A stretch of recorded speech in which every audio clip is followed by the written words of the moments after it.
Did you think you're coming with us? I'm going with my family. I don't want a stranger tagging along with us. Besides, my husband is disabled and is nothing but a burden now. If I bring him with us, he would ruin the fun. You have to stay behind and take care of him by yourself. You used to be an angel in white, so you can't say no, can you? I brought you here for that purpose in the first place. So do your part. I was living with my in-laws to support my father-in-law, who was seriously injured in an accident. One day, I was in the kitchen doing my chores without a clue when my mother-in-law and my husband left the house with a large suitcase in their hands. They didn't care about my father-in-law's condition. They had no way of knowing what I was doing through every day in the house. I clenched my fist with tears of frustration. Shall we go too? I turned to face the sudden voice and was shocked to see the appearance of my father-in-law. 10 days later, this story took a turn of events. I'm Beth, 28 years old. I used to work as a nurse at a nearby hospital. My husband Alex, who used to frequent the hospital, took an interest in me, and we got married 6 months ago. He's 35 years old, 7 years older than me, and works as a civil servant. I used to work both day and night shifts depending on the emergency. This meant that I would have less time to spend with him. I stopped working for the time being and have been a full-time housewife. I never liked doing housework, but I gradually learned to be efficient for the sake of hardworking Alex. One night, he received a call from his mother. I could hear her frantic voice over the phone. Oh my God, your dad got into a car accident. I don't know what to do. Oh dear, what should I do? Mom, calm down. Take a deep breath and tell me what happened. I was stunned to hear that my father-in-law Connor had been in an accident. He had suffered a serious head injury, lost consciousness, and was rushed by ambulance. Fortunately, he survived, but the doctor said that his brain was damaged and that he would need adequate care for the rest of his life. This is terrible. Beth, will you move in with my parents? My mom wouldn't be able to do it all by herself. It will be a relief to have someone with experience. Of course, I'm concerned too.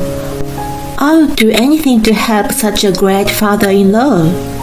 Thus, I willingly accepted Alex's request to move in with my in-laws.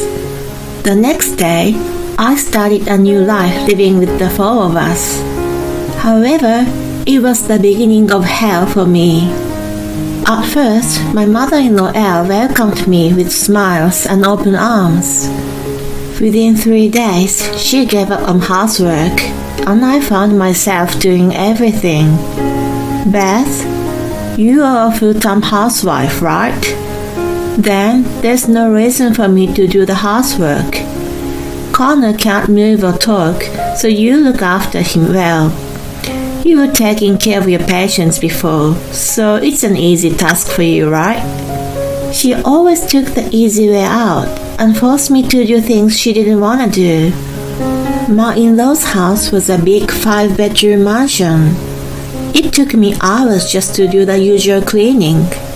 On top of that, I had to do the laundry, cook meals, and take care of Connor. I was exhausted every day. Even so, I did everything without relying on Elle, but she never once thanked me. On the contrary, she enjoyed criticizing my efforts. Beth, you're not washing the clothes in the right way. Your cooking is tasteless without the proper seasoning. How can you call yourself a full-time housewife? I'm sorry, but I do everything by myself. Can you let me do it the way I want? No, You've only been a housewife for 6 months and already think you're all that? This is my house. You live here, so you obey me. I became increasingly fed up with her treating me like a servant and asked Alex for help. Hon, can't you help me out once in a while? I'm getting tired of having to deal with your mother's complaints day in and day out. He responded with a smirk. Well, she has the authority in this house, so you just need to follow her rule. I'm already tired from working, so no way I'm gonna help you with the chores. For someone who's been provided by me, you're asking too much. I'd rather you be grateful. He was completely on Elle's side. While enduring such a situation, I tried my best to help Connor recover every day. 6 months after we started living together, he got better to the point he could walk. How wonderful to see you walking. I praised his efforts in tears, partly because I had been rewarded for all the care I had given him. However, he was still unable to speak properly and remained mute in response to me. He was not able to eat well and still suffered from the after effects of the accident. Still, I held his hand tightly and kept telling him it's gonna be alright. The next morning, as I was preparing breakfast, I heard Elle and Alex talking in the living room. It's our first trip to Paris. I can't believe I get to enjoy my first trip abroad with you. I'm so excited. Me too. I'm honored to be able to take you there. Let's forget our stress and enjoy it to the fullest. Apparently, they had been planning the trip for several days without telling me and Connor. When I overheard that, they would be leaving soon, I rushed to the living room. What on earth are you talking about? A trip to Paris? Oh, you heard us. We are going for a little getaway together. Do you have a problem? I guess not. I thought it was nice that they were taking a trip together, but what bothered me was that they kept this a secret from me. Isn't it too abrupt that you're leaving today? Why didn't you tell me in advance? I've always wanted to visit Paris. I'm hurt that you didn't include me in your planning. What are you talking about? You're staying at home, of course. Even if I told you, I knew you would stop us anyway, so I decided to tell you on the day. And I don't want to bring my disabled husband with me. I don't want the hassle for sure. You're a housewife who can't even do the job properly. Why don't you be useful at least for a change? I'm just glad to get away from Connor. Seeing my bewildered face, Elle smiled triumphantly and kept speaking ill of him. She never even tried to get involved with his care anyway. Mom, it's time to go. Oh yes, we are leaving now. We'll be away for about 10 days, so make sure you take care of the house and take good care of Connor's dementia. I guess he's only going to get worse. I couldn't help but gasp at her insolent attitude toward her own husband. How could you say such a terrible thing? Shouldn't you wish for him to get better as a wife? Your husband is in such a condition, and you two are carelessly going away. What is wrong with you? Please cancel it now. I wanted to stop them from leaving with physical force if I could. What are you talking about? We've been looking forward to this trip, and you are trying to ruin our mood. It's been planned for a long time, and we've already booked the plane tickets. I even managed to get a paid leave amidst the busy schedule, so I'm going to make the most of these 10 days. I've been providing for you. You have no right to stop us. That's right. Connor isn't getting any better anyway. Nothing will change even if we stay with him. We're going to be late, so this conversation's over. Once again, take care of the house. The pressure from the two of them was indeed too much for me, and I was at a loss for words. They quickly ran out without saying bye to Connor, but leaving me with orders. Not only Elle, but also Alex had abandoned me. I wanted to start wailing on the spot, but I could not show my tears in front of Connor. I brought breakfast to him with a smile, as if nothing had happened. The moment I put the tray on the bedside table, "Are those two gone already?" To my surprise, he was able to talk. He even stood up from the bed without a problem. What are you doing? You can speak? They've already left. I replied in amazement. Then we are leaving too.